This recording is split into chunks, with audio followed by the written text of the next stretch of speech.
구독과 좋아요를 눌러주시면 큰 힘이 됩니다. 2024년 10월 2일, 이란은 200여 발의 미사일을 이스라엘에 발사했습니다.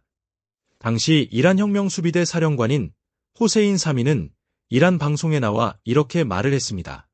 이번 작전은 테헤란에서 벌어진 전사 이스마엘 하니에의 순교와 이란의 국가주권 침해, 그리고 지휘관이자 지도자이며 위대한 전사인 하산 나스랄라와 이슬람 순교자 아바스 닐포루산 등 용감한 우리 군사령관을 순교시킨 범죄 정권의 최근 악행에 보복하기 위한 것입니다. 그리고 가자에 억압받는 아이들과 레바논에 억압받는 사람들을 해방시키기 위해 작전을 시작합니다. 방송 이후 이란의 미사일 200여 발이 이스라엘로 날아가 주요 시설을 폭격했습니다. 이스라엘은 이란 미사일의 대부분을 막아냈다고 밝히면서 얼마 후 이스라엘 총리 네타냐후가 방송에 나와 이렇게 말했습니다. 이란은 오늘 밤 큰 실수를 저질렀고 곧 그 대가를 치르게 될 것입니다. 이란 정권은 우리 자신을 방어하려는 우리의 결심과 보복 의지를 이해하지 못하고 있습니다. 우리는 우리가 세운 규칙에 따를 것입니다. 우리를 공격하는 자가 있다면 우리도 언제든지 공격할 것입니다. 이 규칙은 악의 축과 싸우는 곳에서라면 어디든 적용됩니다. 한편 미국 대선이 5주 앞으로 다가온 가운데 부통령 후보 간 TV 토론회가 열렸습니다. 민주당 후보인 팀 월즈와 공화당 후보인 벤스가 토론에서 날카로운 신경전을 벌였습니다. 두 부통령 후보는 선명한 진보와 보수의 색채를 갖고 있어서 많은 사람들이 이번 토론에 관심이 높았습니다. 첫 번째 사회자의 질문은 이스라엘 문제입니다.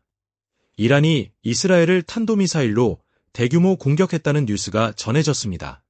그리고 미국은 이스라엘이 미사일을 방어하는데 지원을 했습니다.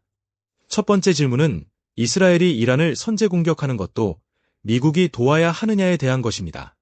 팀 월즈가 먼저 답변했습니다. 중요한 것은 꾸준한 리더십입니다. 지루하겠지만 계속해서 조율하고 협상하고 타협함으로써 서로 간에 벌어졌던 간격을 좁힐 수 있을 겁니다.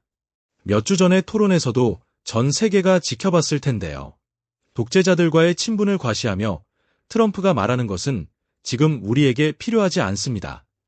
다음은 벤스의 답변입니다. 이스라엘의 선제 공격에 대한 질문에 답하고 싶습니다. 이스라엘을 안전하게 지키기 위해 무엇을 해야 하는지는 이스라엘에 달려 있습니다. 우리는 동맹국이 악당들과 싸울 때 어디서든 지원해야 합니다. 미국이 강력한 힘을 갖고 뒤에 서 있다는 걸 인식하게 한다면 많은 적들이 전쟁을 줄이게 될 겁니다. 벤스 후보는 트럼프 집권 당시 효과적인 억제력을 통해 실제로 세계의 안정을 가져왔다고 주장했고, 월즈 후보는 트럼프가 러시아 푸틴이나 북한 김정은을 향해 다가간다면서 누구든 트럼프에게 아첨하는 사람과 친해질 것이라고 말했습니다. 사회자의 질문입니다. 다음은 경제 문제로 세금에 관한 것입니다. 월즈 후보의 답변입니다. 트럼프의 정책은 부자들의 세금을 깎아주는 정책이라고 먼저 공격했습니다. 카멀라 해리스는 대통령이 되면 자신의 일을 하겠다고 말했습니다. 우리는 부자들에게 공정한 몫을 지불하라고 요청할 것입니다. 그렇게 할 때 우리 시스템이 가장 잘 작동합니다. 벤스 후보의 답변입니다. 바이든 행정부와 그를 도왔던 해리스 부통령의 잘못된 정책으로 인플레이션을 초래했다고 맞받아쳤습니다. 많은 분이 청구서를 지불하는데 걱정이 있다는 걸 알고 있습니다. 도널드 트럼프가 이 나라의 상식을 되돌려주면 모든 걱정이 사라질 것입니다. 사회자의 질문입니다. 다음은 불법 이민자 문제입니다. 벤스 후보는 해리스 후보가 마약인 펜타닐을 기록적 수준으로 반입하도록 놔뒀다면서 트럼프가 국경 장벽을 다시 건설하고 불법 이민자 추방을 다시 시행해야 한다고 밝혔습니다. 월즈 후보는 해리스가 국경을 넘나드는 인신매매범과 마약 거래자들을 기소한 사람이라면서 공화당의 반대로 좌초된 포괄적 국경 통제 강화 법안을 다시 추진하겠다고 했습니다. 다음은 사회자 질문으로 낙태에 대한 것입니다.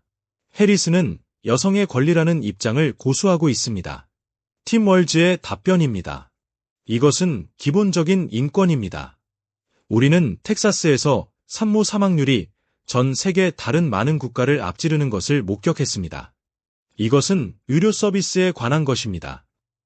트럼프는 낙태를 전국적으로 제한해야 한다는 공화당의 입장을 이어갔으나 이 문제가 대선에서 불리하게 작용하자 강도를 낮춰서 낙태를 각 주에서 결정하도록 하자고 밝혔습니다. 벤스 후보의 답변입니다. 저는 국가적인 낙태 금지를 지지한 적이 없습니다. 2022년 상원의원 선거에 출마했을 때 최소한의 기준을 정하는 것을 지지한 적이 있습니다.